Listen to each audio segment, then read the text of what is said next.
Fala pessoal, sejam muito bem-vindos.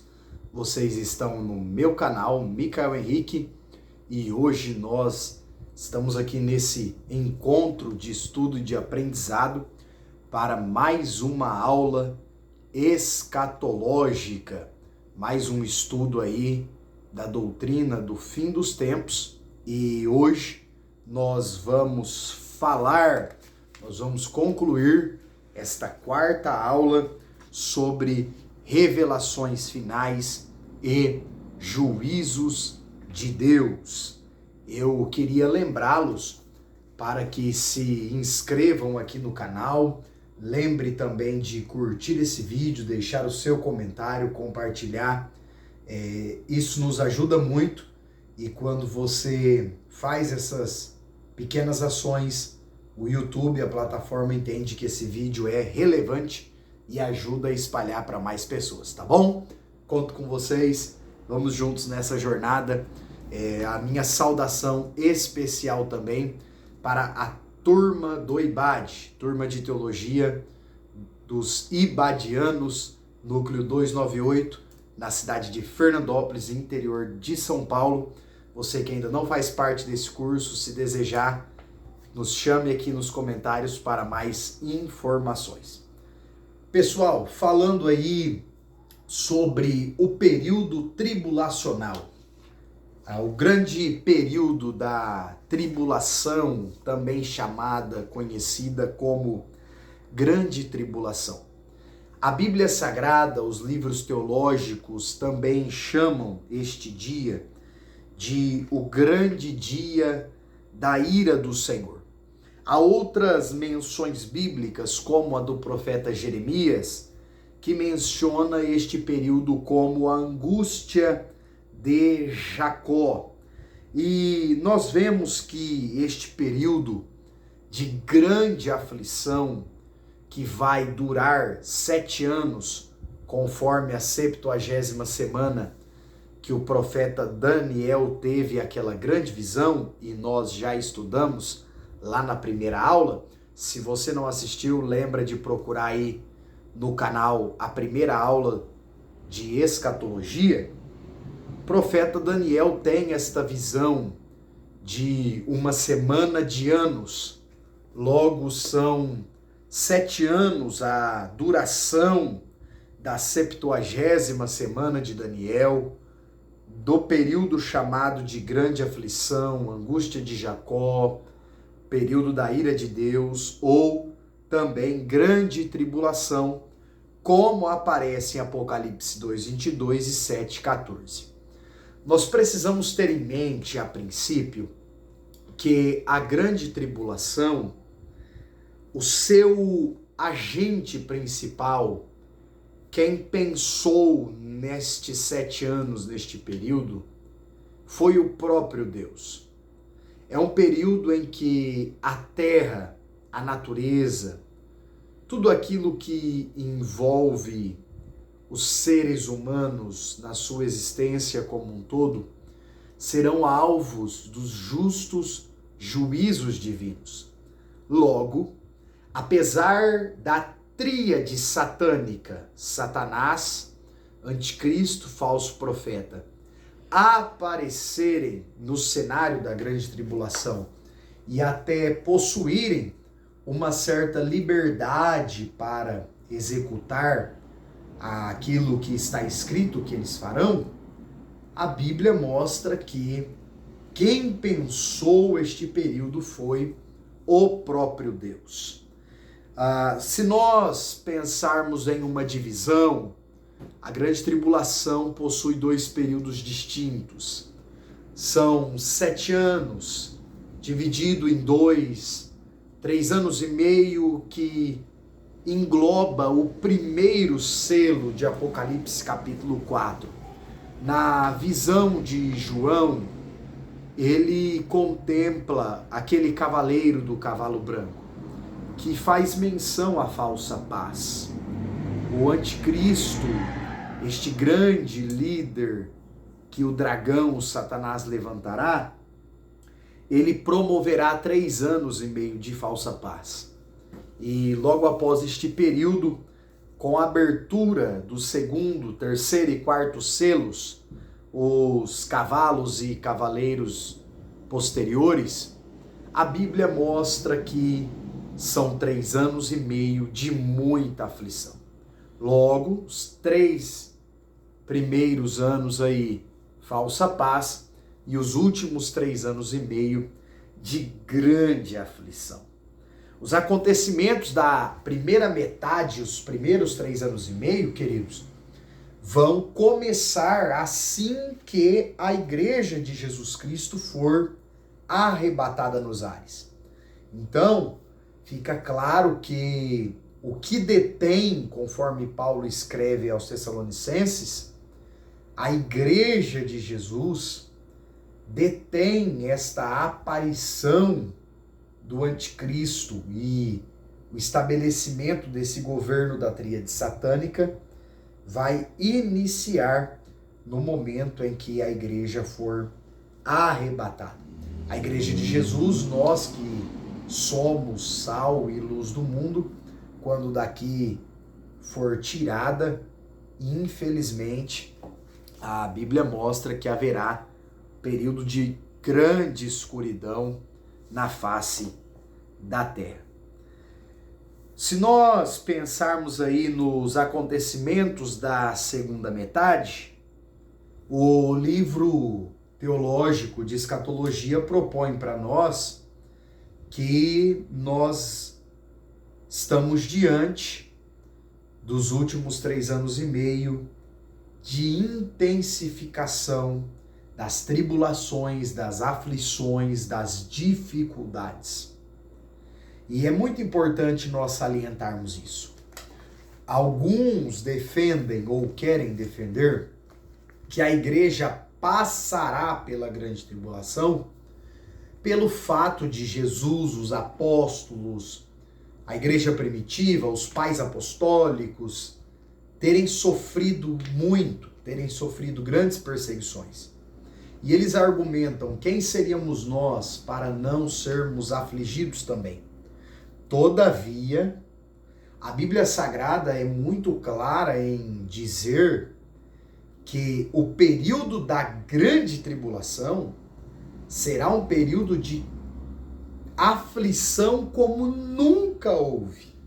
Ou seja, período de aflições muito piores do que todos os acontecimentos terríveis, horríveis, verdadeiramente ruins que já apareceram diante da humanidade.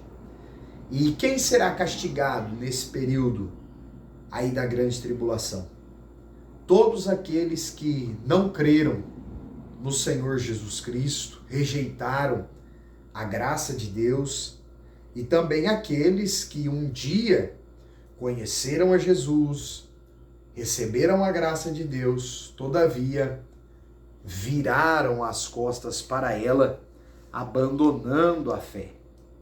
Também nós vemos que a grande tribulação traz em caráter especial o povo judeu. O povo hebreu é um povo que ganha destaque neste período da grande tribulação, porque muitos deles, após serem enganados pelo anticristo, reconhecerão que o Messias não é aquele líder mundial. O Messias foi o Jesus que eles rejeitaram há mais de 2000 anos. Então, queridos, esse período é um período muito detalhado nas Escrituras. Nós vamos mergulhar aqui em alguns pontos, em alguns rudimentos da grande tribulação nesta aula. Tá curtindo o vídeo? Clique aí no botão curtir, deixe seu like, deixe seu comentário, deixa seus comentários, aquilo que você conhece sobre o assunto, suas dúvidas. Lembra de se inscrever no canal. Alguns detalhes interessantes aí da grande tribulação. Apocalipse 14, verso 1, nos fala dos 144 mil. Quem são estes personagens? Se nós fizermos uma conta rápida, nós temos o texto bíblico falando, desde o Antigo Testamento, das 12 tribos de Israel. 12 tribos de Israel, multiplicada por 12 mil pessoas, chega-se a este número de 144 mil. O texto bíblico parece nos falar de judeus, descendentes de Abraão, por sangue, por árvore genealógica, que reconhecerão nesse período da grande tribulação que Jesus era o Messias. Alguns eruditos, estudiosos da escatologia, defendem que esse número é literal, 12 mil judeus de cada uma das 12 tribos. Todavia, há vertentes escatológicas que defendem que esse número é apenas um número simbólico. Independente da interpretação, fica claro, é evidente que haverá uma conversão de muitos judeus nesse período da grande tribulação. E eles ajudarão a propagar as boas novas, o evangelho de Cristo nesse período. Eles ajudarão aí nessa tarefa, já que a igreja terá sido arrebatada. Também meus irmãos, neste contexto da grande tribulação, na segunda metade, no segundo período, os últimos 3 anos e meio, que aparecem as duas testemunhas. Deus vai enviar 2 profetas para testemunharem o seu poder. Há uma dúvida quem são Moisés e Elias, Elias e Enoque, Enoque e Moisés. Há uma dúvida aí, porque o texto bíblico não diz o nome dessas 2 testemunhas. O que o texto bíblico diz com clareza são sinais que as testemunhas farão pelo poder de Deus, sinais estes parecidos com os do profeta Elias e também do profeta Moisés. Há uma vertente teológica muito sólida que defende que essas 2 testemunhas serão Elias e Enoque, porque são os 2 personagens que a Bíblia nos narra que Deus os arrebatou para si. Deus os tomou para si. Bom, Micael e Moisés, a Bíblia diz, Josué capítulo 1, que Moisés verdadeiramente morreu. Moisés, meu servo, é morto, disse Deus a Josué. Logo, há uma grande indicação de que essas 2 testemunhas sejam Elias e Enoque, aquele descrito lá no Gênesis que andou com Deus e Deus para si o tomou. Também existem aqueles que defendem que não são 2 homens propriamente dito, seria a lei e a palavra, porém é um argumento que falta aí peso, falta consistência para esse ensino. A Bíblia deixa claro que essas 2 testemunhas profetizarão por 1260 dias. Eles estarão vestidos de pano de saco, que é uma veste de lamento do povo judeu, e trarão uma mensagem de arrependimento ao povo que estiver aqui experimentando os juízos de Deus. A Bíblia também mostra que esses 2 profetas serão mortos, e o mundo vai se alegrar com isso, porque eles estarão confrontando os pecados da humanidade, porém, Deus, de forma poderosa, vai ressuscitar esses homens e arrebatá-los para o céu. Também é aqui na segunda metade da grande tribulação que aparece a famosa marca da besta. Alguém fica apavorado com a tecnologia, com as vacinas, com os chips, com os aparelhos celulares, os cartões de crédito, débito, Pix, transações e etc. Mas, irmãos, o capítulo 13 de Apocalipse parece nos deixar muito claro que esse número ou a marca da besta será verdadeiramente um símbolo, uma marca. Ao que tudo indica, nós estamos falando de uma marca literal na mão e também, o texto bíblico fala, na testa. E ao longo dos anos da história da igreja se discute muito o que são esses 36, né? 666. Alguém até fica com medo quando recebe uma ligação ou vê um carro no trânsito com esta placa 666. Mas possivelmente o fato de João, na visão, contemplar esse número 666 é porque o número 6 é identificado como o número do homem, o número humano. E quando ele aparece 3 vezes, pode estar fazendo menção à tríade satânica, diabo, dragão, a serpente e o anticristo e o falso profeta, que governarão sobre a vida dos homens. E está escrito no texto bíblico que os habitantes do planeta só poderão comprar e vender, só poderão negociar, só terão acesso aos produtos de necessidade básica nesse período da grande tribulação, se forem possuidores da marca da besta, da marca do anticristo. Então, queridos, nós precisamos vigiar, guardar a nossa comunhão com o Senhor, para não necessitar buscar a salvação em Cristo nesse período, pois será um período muito difícil. Tá gostando dessa aula? Já lembrou de curtir aí? Eu vou aproveitar e tomar uma água, um tereré aqui para hidratar. Se você mora numa região quente do país, como aqui no interior de São Paulo, é uma boa escolha aí, um tereré, uma água gelada, um suco. Agora, se você mora numa região fria, precisa ser um cafezinho, um chá, um chimarrão, não tem jeito, né?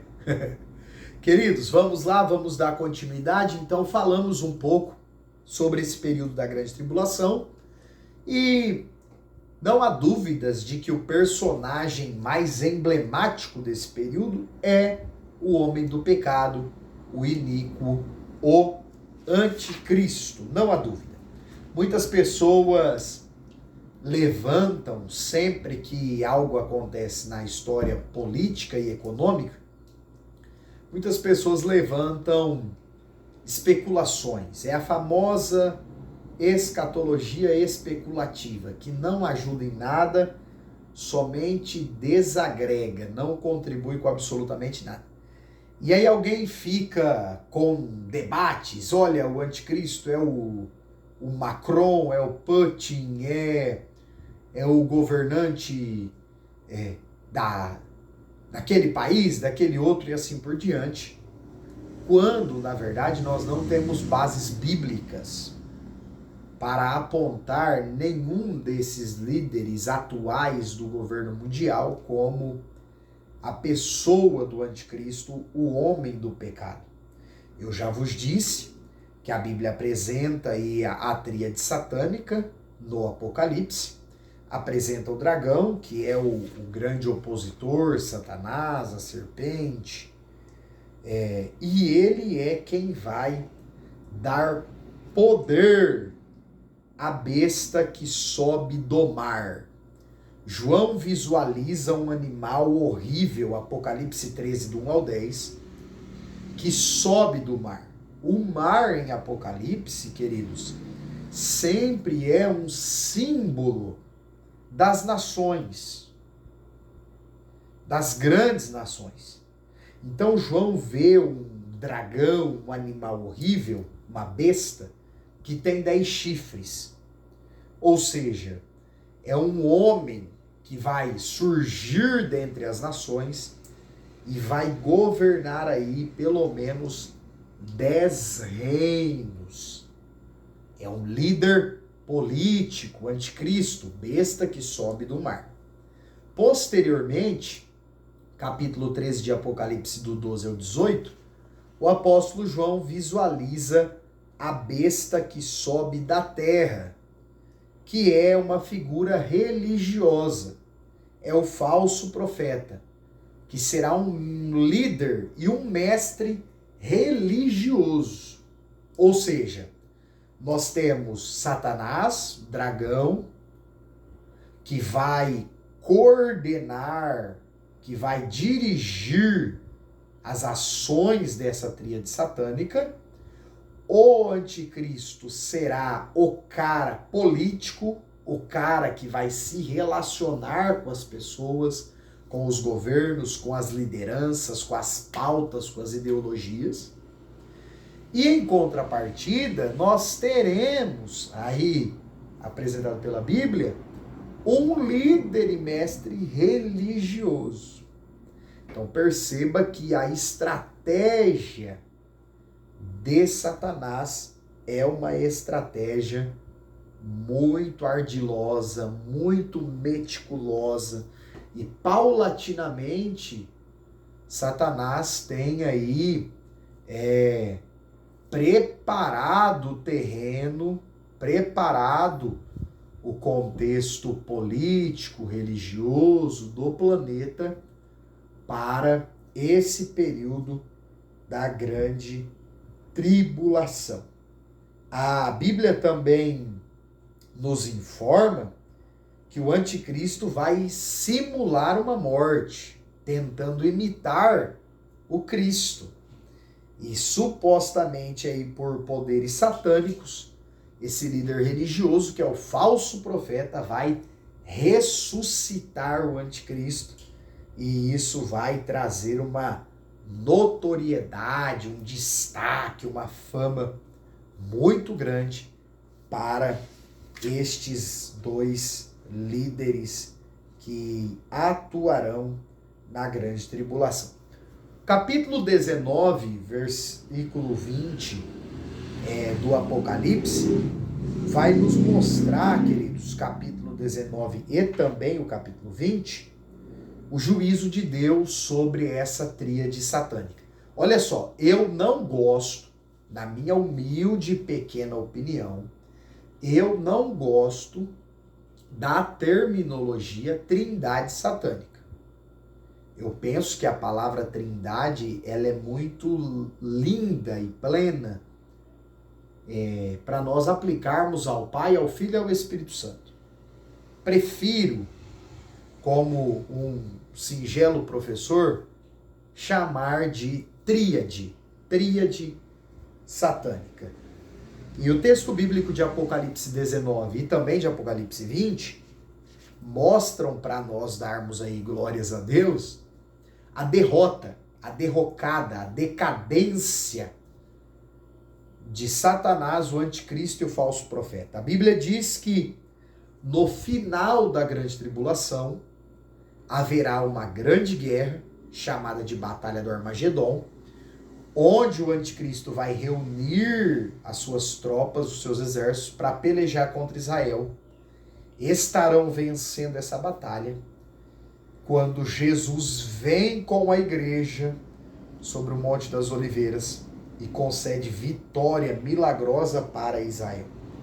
Nesse momento, o anticristo e também o falso profeta serão lançados vivos no lago de fogo, vão inaugurar o inferno e Satanás será então amarrado, aprisionado, diz a Bíblia, pelo período de 1000 anos. Aqui nós vemos as etapas do desfecho final de Satanás. O texto bíblico mostra que os seus agentes, o anticristo e o falso profeta, serão aí lançados vivos no lago de fogo, e ele aguardará esses 1000 anos preso para então ser plenamente julgado e condenado pelo nosso Senhor e Salvador Jesus Cristo. Também é importante esclarecer, antes de nós fecharmos aqui o capítulo 2 sobre o anticristo, que ele será um homem comum, gente. Será um homem nascido de mulher. É claro que, para que judeus o reconheçam, existe vertentes de interpretação e possibilidades de que esse homem seja um descendente de Isaac, um hebreu, um israelita, ou até descendência de Ismael, filho de Agar, um árabe, um palestino. Agora, o que a Bíblia deixa claro é que vai ser um homem, carne, osso, assim como nós. Todavia, ele receberá esses poderes aí malignos para atuar contra tudo aquilo que agrada a Deus, tudo aquilo que é para a glória de Deus, tudo aquilo que diz respeito ao Evangelho de Jesus Cristo. Alguém pode até perguntar assim, bom, Micael, mas o apóstolo João escreveu que o espírito do anticristo já está no nosso meio. Exatamente. Tudo aquilo que vai contra a pessoa de Cristo e a sua obra redentora está aliado ao espírito do anticristo. Porém, este homem em específico, só Deus sabe se já nasceu, se é um adulto, se está uma criança, se vai nascer. Só Deus pode dizer. Uma coisa que fica claro na história da humanidade é, pela Bíblia, Satanás não sabe quando Jesus voltará. Então, em todos os períodos da história, Satanás sempre prepara uma gama de pessoas que podem ocupar essa função do anticristo. Isso é claro. Isso aí, queridos, não há dúvidas. Vamos tomar, por exemplo, aqui o período da Segunda Guerra Mundial. O tirano, terrível ditador Adolf Hitler do nazismo. Se porventura Jesus tivesse voltado nesse período, é muito provável que Satanás teria utilizado da pessoa, da malignidade desse personagem para suscitá-lo como o anticristo. Então, em toda a história da humanidade, Satanás vai preparando aí os seus candidatos terríveis aí para essa cadeira, para essa função. Vamos ao capítulo 3 do nosso livro, fazer mais uma pausa aqui.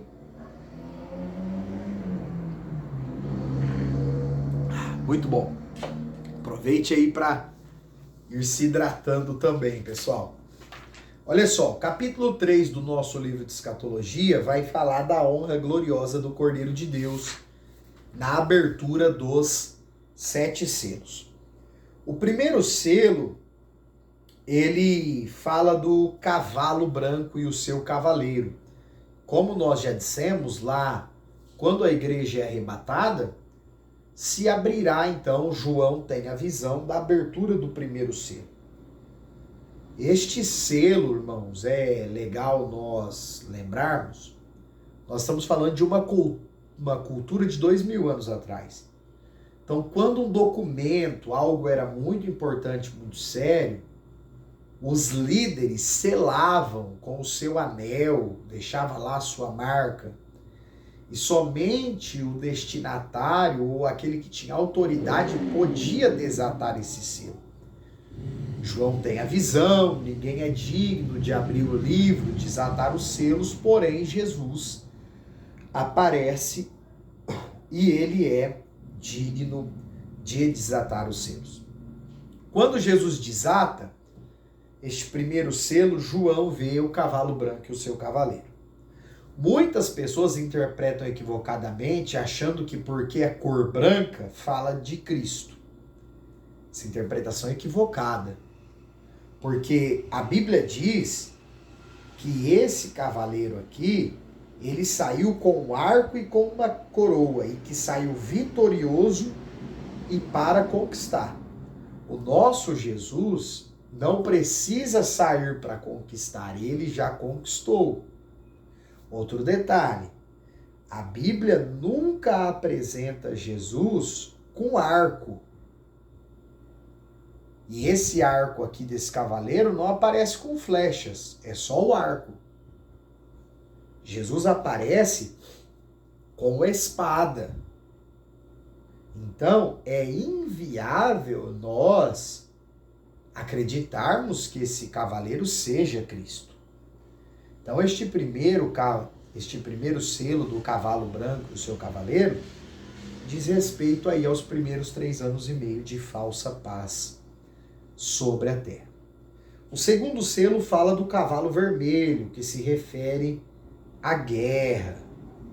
Quando este segundo selo é aberto, a paz ela é retirada, se estabelece guerra civil, os homens se atacam e uma grande carnificina se estabelece sobre a terra.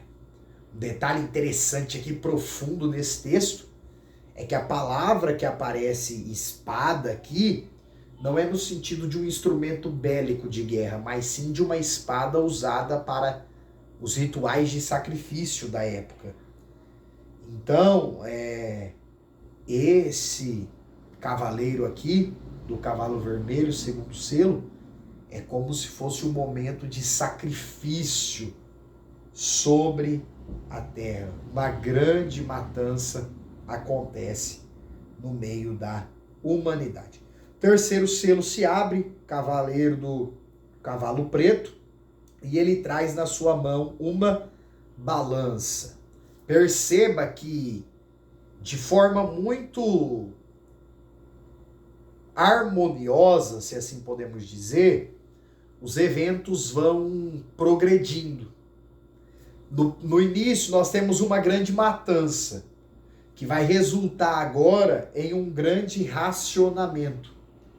Esse segundo selo do cavaleiro do cavalo preto fala de escassez de alimento. Tudo será racionado.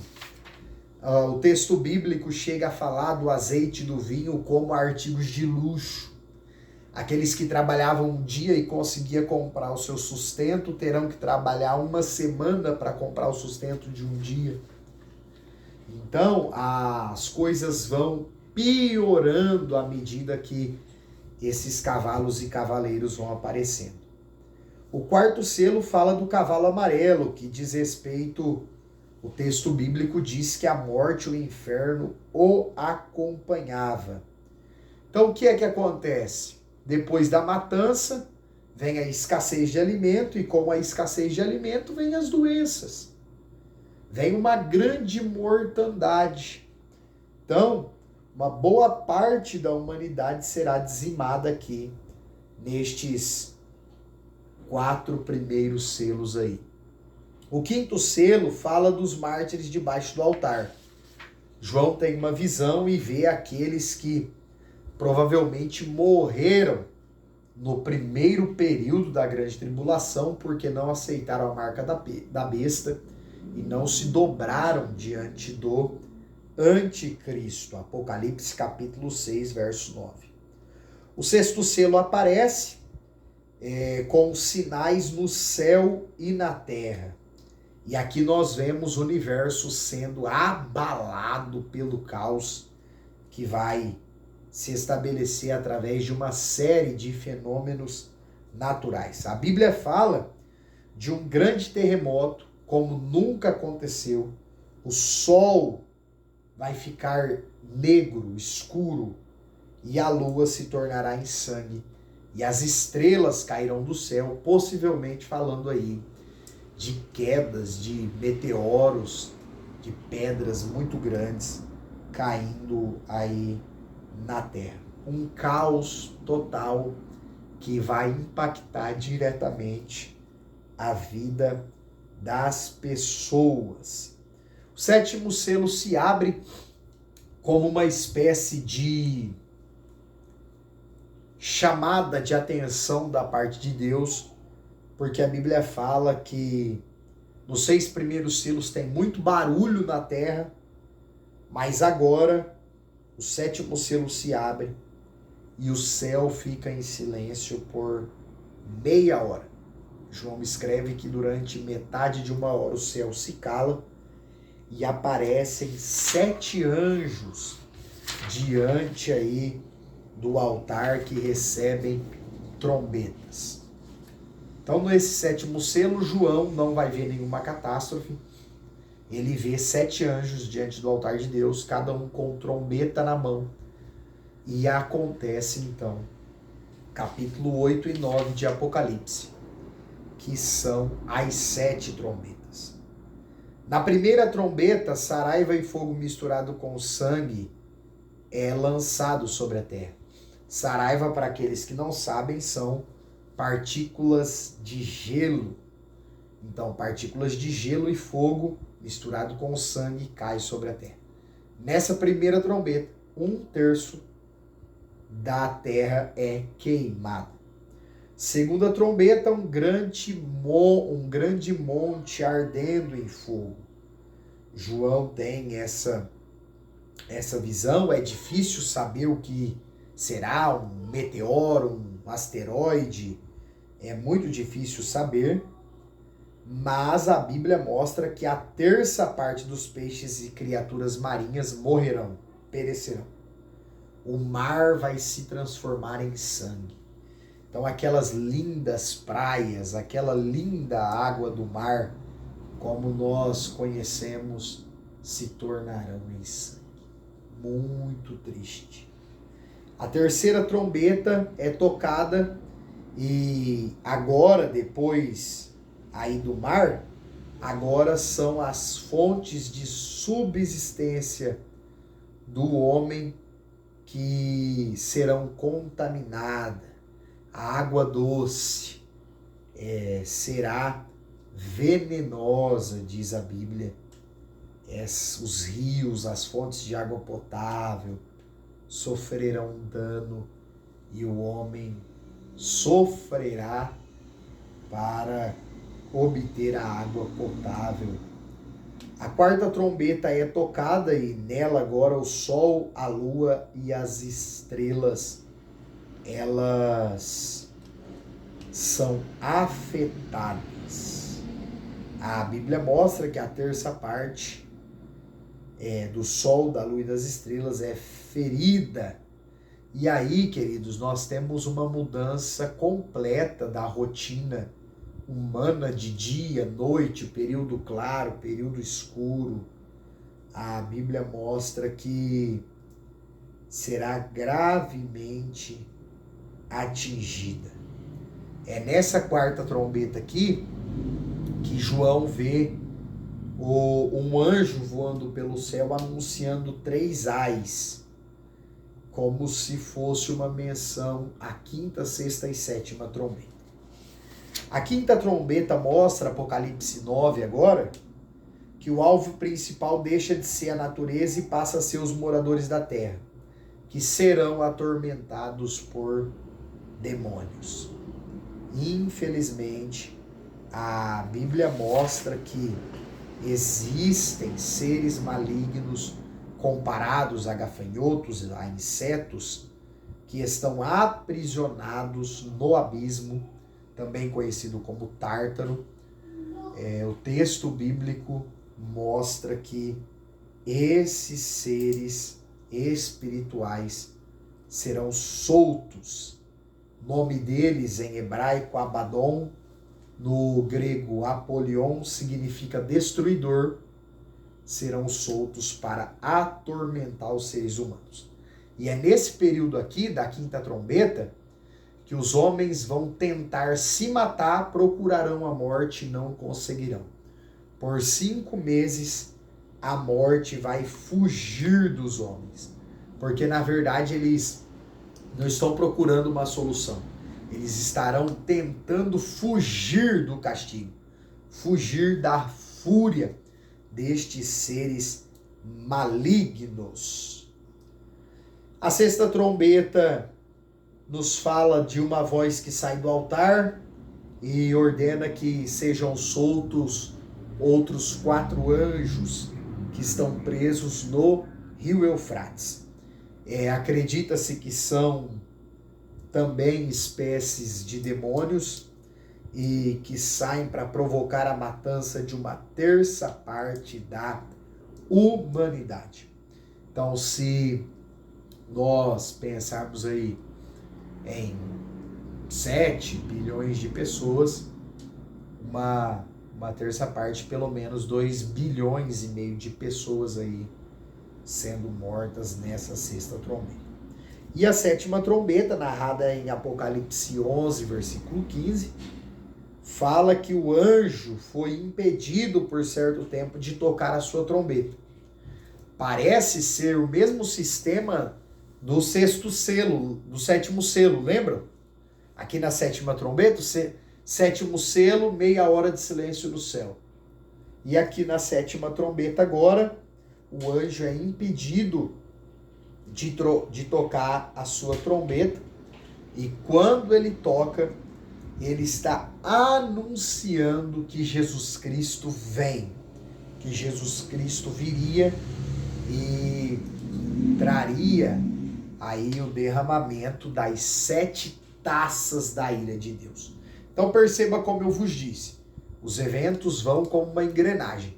São 7 selos, depois vai piorando com as 7 trombetas e termina nas 7 taças. As 7 taças, meus irmãos, Apocalipse capítulo 16. São julgamentos rápidos e sucessivos. É para fechar esse período de julgamento. A primeira taça fala de uma chaga cruel e maligna, semelhante às úlceras, que virá sobre os homens e causará muito sofrimento. A segunda taça fala do mar sendo atingido, e não somente a terça parte do mar, como lá nas trombetas, mas sim o mar por completo, e toda alma vivente morre. Toda espécie marinha morre. Na terceira taça, são atingidos os rios e as fontes de água. Não mais uma terceira parte, mas toda a água potável do mundo acaba. Na quarta taça, atinge o sol e faz o seu calor aumentar a ponto de queimar os homens como o fogo. Ou seja, o sol é atingido de tal forma que os homens se queimarão com o seu calor. O sofrimento certamente será terrível, não tem mais água potável, não tem mais os mares, não tem mais a vida marinha, e esse calor será absurdo. A quinta taça começa trazendo aí complicações para o reinado do anticristo. Por quê? Porque esse líder começa a entrar em grande desespero, toda a estrutura do seu governo começa a ser abalada. A sexta taça fala novamente do rio Eufrates, assim como no sexto selo, e mostra que esse grande rio vai se secar. Por quê, irmãos?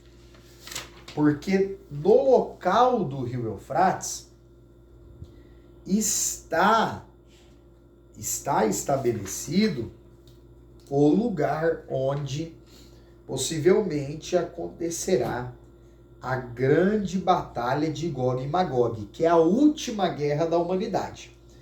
Essa batalha de Gog e Magog, que não tem nada a ver com a guerra Rússia-Ucrânia, que muitos fizeram uma interpretação absurdamente esdrúxula, equivocada, sem nenhum tipo de cuidado hermenêutico, exegético.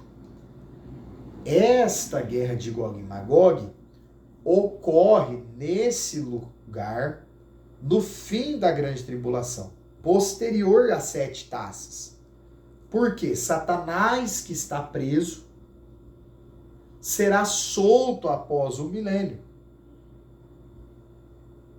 E depois que ele é solto após o milênio, ele vai enganar algumas pessoas que ficarão do lado dele para guerrear novamente contra Israel. Então o texto bíblico mostra que é provável que essa batalha vá ocorrer quando o rio Eufrates, no local que o rio Eufrates se secará.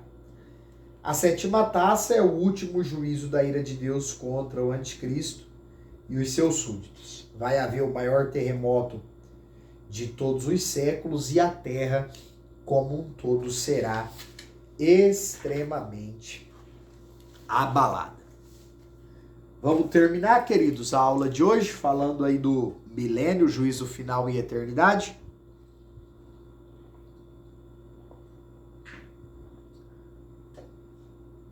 Tá gostando dessa aula? Lembre de curtir o vídeo, se inscrever aí no canal e ativar as notificações e deixar também o seu comentário, que é muito importante para o nosso trabalho.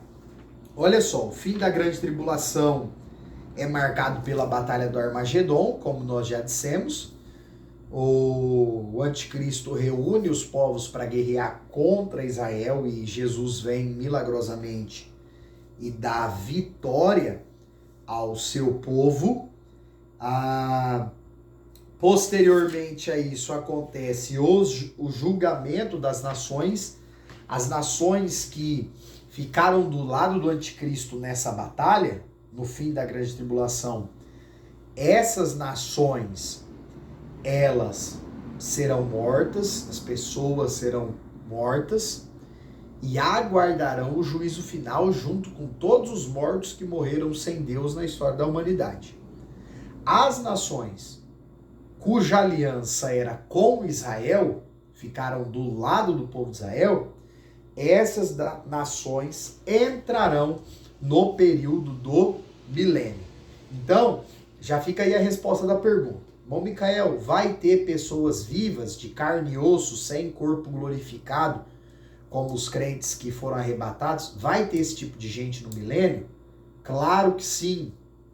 As pessoas de Israel que se converteram a Cristo, o povo que lutar nessa guerra contra o anticristo, ficar do lado de Israel, essas pessoas, elas entrarão no período do milênio em corpo, em carne e osso. E esse período do milênio, queridos irmãos, apesar do termo não aparecer na Bíblia, a ideia é bíblica. É também conhecida em termos técnicos como a doutrina do quiliasmo, teologicamente falando. É a doutrina do milênio, o reinado de Cristo na Terra por 1000 anos de forma literal. E nós já tivemos também uma aula aqui explicando por que é que nós cremos nesse período do milênio de forma literal. Lembra aí de encontrar no canal as outras 3 aulas de escatologia, que vai ser muito bom para os irmãos. Nesse período aqui, aparecem pelo menos 3 povos. Repita aí na sua casa, 3 povos. O primeiro são os santos, a igreja de Cristo, que vai voltar junto com Jesus, porém, nós, a igreja, teremos corpos glorificados. Estaremos à disposição de Jesus para servi-lo, mas em corpo glorificado. Também aparece um segundo povo, que é o povo de Israel, e tornar-se-ão a nação líder de todo o mundo. E por fim, nós temos as nações, que entrarão no milênio junto com Israel, porque não fizeram aliança com o anticristo, mantiveram a sua aliança com o povo de Deus. Certamente nesse período do milênio será uma teocracia, onde o próprio Deus governará na pessoa bendita de Jesus, e ocorrerá uma restauração da terra, porque a natureza não estará mais em conflito com o homem. Então, haverá chuva no tempo certo, não haverá pragas, não haverá desmatamento, não haverá contaminação de águas, de alimentos. Então, o homem vai estar em perfeita sintonia com Cristo e com a natureza, o que resultará em uma mudança muito drástica e muito boa aí no contexto da humanidade.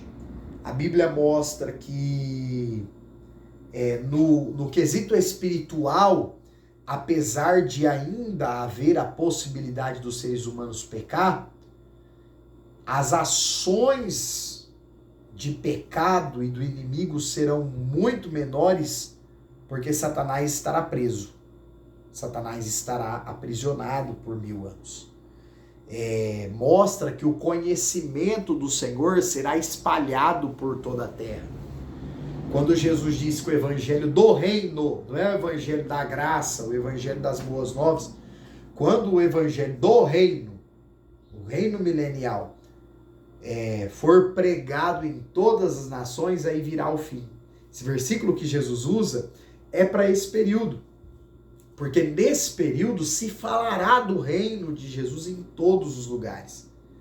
Então o conhecimento do Senhor Jesus se espalhará sobre a terra. E é aqui que aparece uma ideia de um paraíso terrestre, coisa que algumas pessoas interpretaram equivocadamente, pensando ser a eternidade esse paraíso terrestre. Quando a Bíblia fala da terra restaurada, os animais, os homens, etc., é o período do milênio. E na parte final do milênio, há a menção de Gog e Magog e de uma grande multidão, Apocalipse 20, que após Satanás ser solto, ele vai enganar uma grande multidão para tentar uma última investida contra o povo de Deus, e o Senhor Jesus, pelo sopro da sua boca, lançará Satanás de uma vez por todas, e esses que estiverem do lado dele lançarão a eles no inferno, no lago de fogo. É diante disso que João tem a visão do trono branco, o juízo final.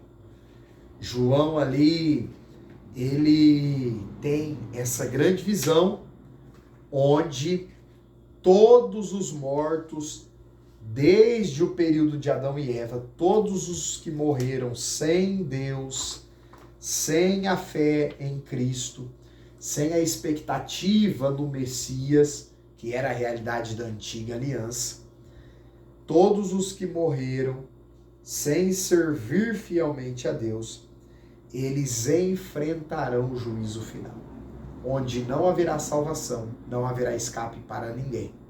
A Bíblia chama de segunda morte. Por quê? Eles passaram pela primeira morte física, claro que já estavam espiritualmente mortos, e a segunda morte, não no sentido de que serão aniquilados, vão desaparecer. O aniquilacionismo é uma heresia. Não é nem uma opção de interpretação, é uma heresia.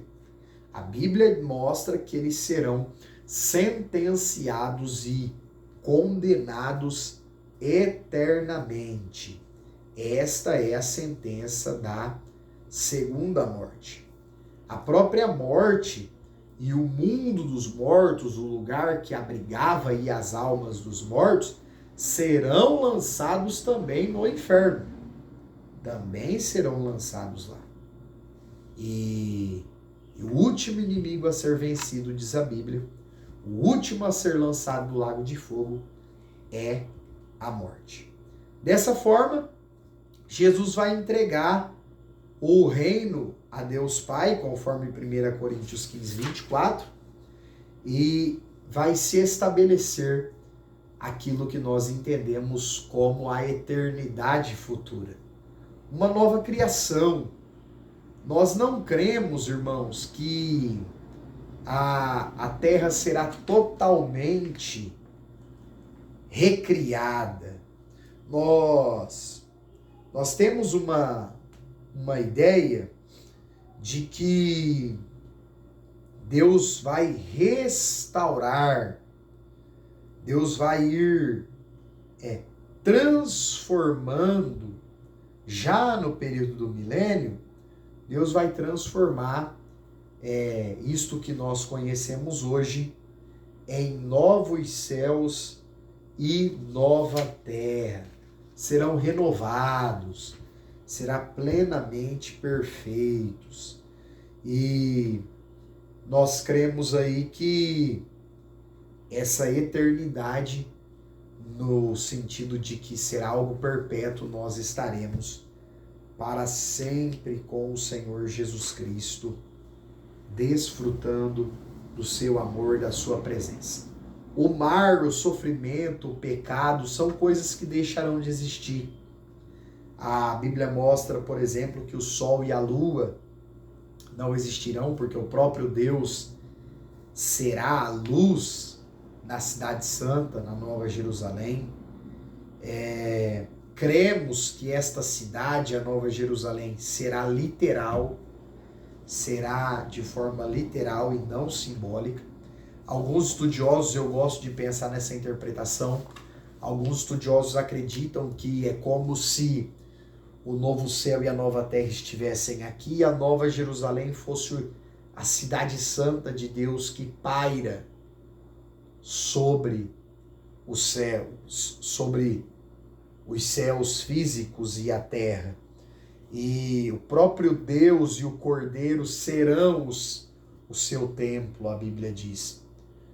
Lá nós não precisaremos congregar em um lugar específico, porque nós congregaremos, estaremos sempre na presença do Deus bendito e todo-poderoso. E nós andaremos na luz do Senhor, nós estaremos para sempre com o Senhor Jesus Cristo. Vale a pena manter uma vida de fidelidade, de integridade, em espírito e em verdade, na presença de Deus. Eu concluo esse estudo escatológico com vocês, refletindo sobre isso. Valerá a pena a nossa dedicação na presença do Senhor. Que nós venhamos conhecer e prosseguir em conhecer ao Senhor Jesus. Temer ao Senhor Jesus, amar o Senhor Jesus, viver para o Senhor Jesus. Porque há uma eternidade, uma vida perpétua nos esperando. Ali não haverá mais morte, choro, dor, lágrimas, pecados, angústias. Tudo isso será passado para a glória de Deus. Perseveremos. Vamos aguardar com expectativa. O meu convite para você é o mesmo do apóstolo João, do capítulo 22 de Apocalipse, que ele encerra dizendo: Maranata, ora vem, Senhor Jesus.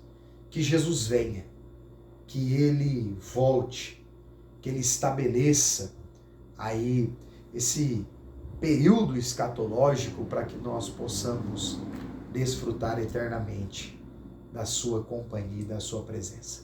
Que Deus abençoe você, Deus abençoe sua casa, sua família. Compartilhe esse vídeo, comente, deixe aí as suas considerações, deixe o seu like, se inscreva no canal. Tem muita coisa boa aqui pra gente. Deus te abençoe.